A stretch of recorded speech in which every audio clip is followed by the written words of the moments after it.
Hello guys, I welcome you all to Smart Kira Current Affairs Mock Test for 29th May. Which of the following UTs have recently launched scheme SASCM for families who lost bread earner due to COVID-19 pandemic? Kindly give the correct answer. The answer for the same is Jammu and Kashmir.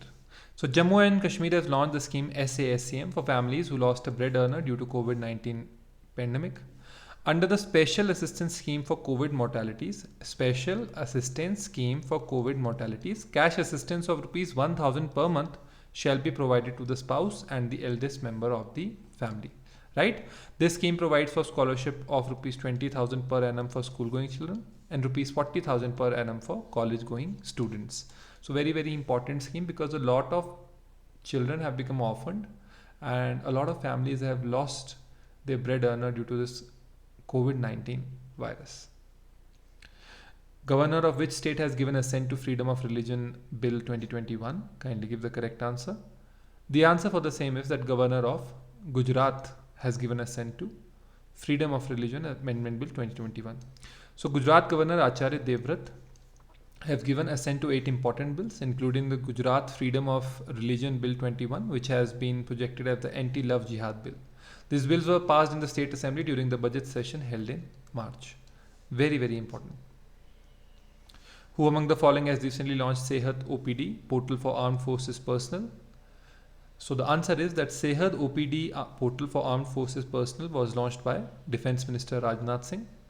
So with an aim to reduce the burden on hospitals amid the COVID-19 pandemic, Defence Minister Rajnath Singh launched the online medical consultation service for the armed forces personnel, veterans and their families through video conferencing.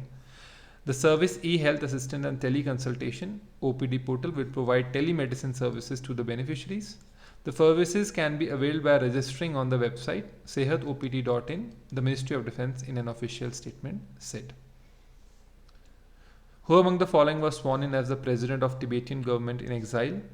So who is the president of Tibetan government in exile? Kindly give the correct answer.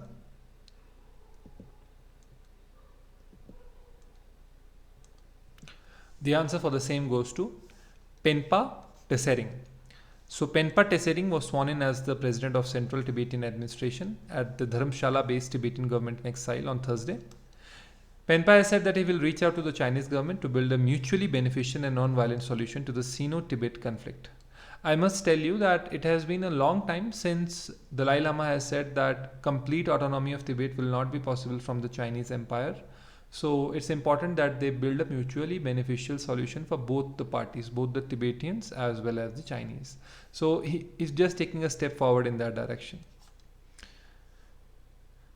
Chief Justice Commissioner Sonam Norbu Dakpo administered the oath to Penpa Tesering, the second democratically elected Sekyong of the 17th Parliament in exile of Central Tibetan Administration, at a small ceremony held in Dharamshala.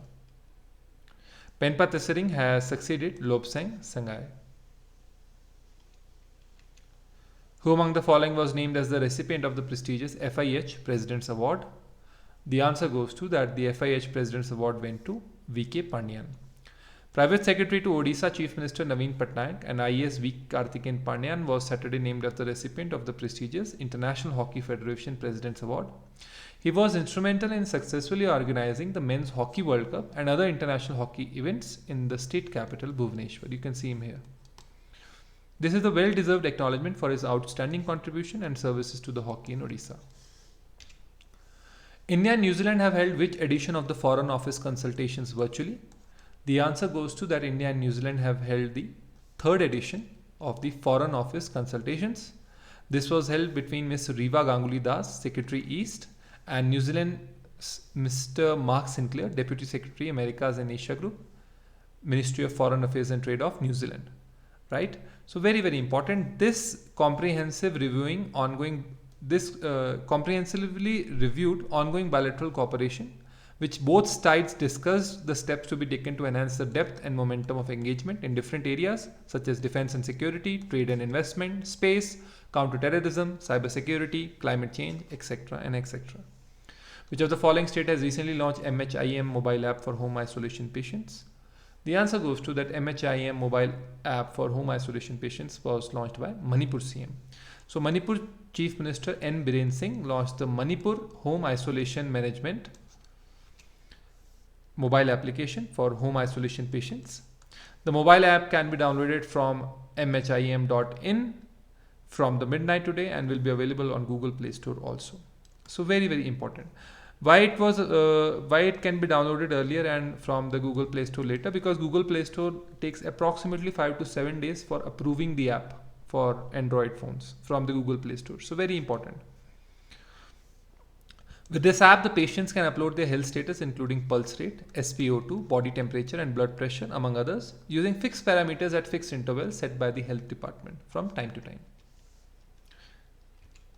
World Hunger Day 21 was observed on which date?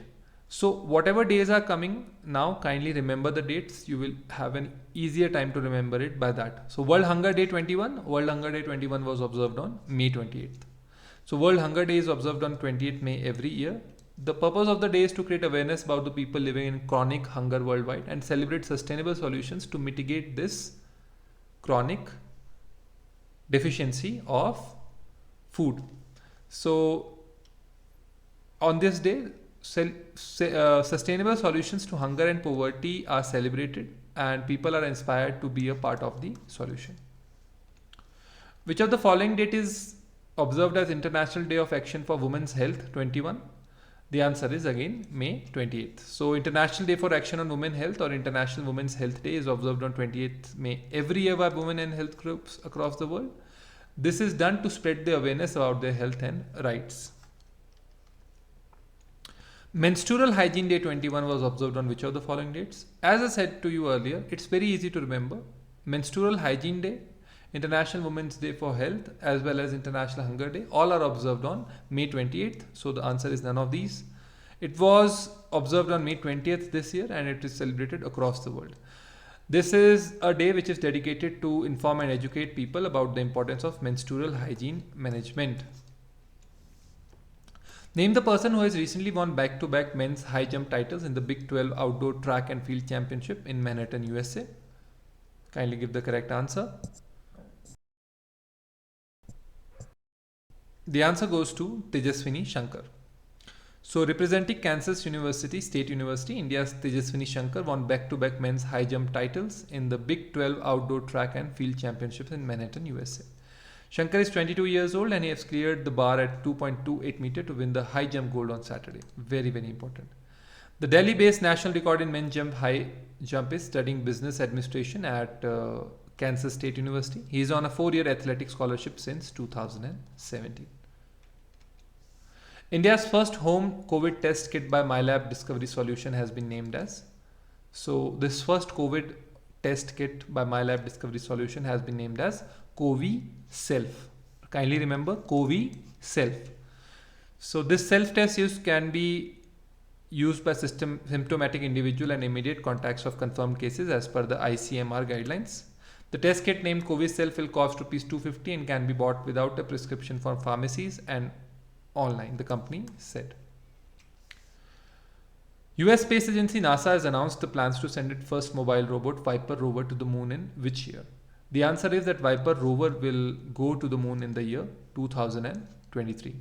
So approximately 2 years from now.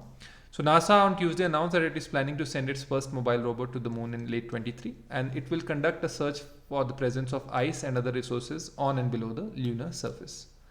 Very important, full form of Viper is Volatiles Investigating Polar Exploration Rover. Volatiles Investigating Polar Exploration Rover. This will help the space agency to harvest resources on the lunar south pole and it will benefit the long-term human exploration of the celestial body in the future. Very important. According to the release published on May 25, NASA plans to send the rover on the moon as a part of its Artemis program, right? And the another feature for Viper is that it will use the headlights in its design to light areas on the moon that have not witnessed sunlight in billions of years and are also the coldest regions in the universe. Bashar al-Assad has been re-elected for 4th term as the president of which country? The answer is that Bashar al-Assad has been re-elected for the 4th term as the president of Syria.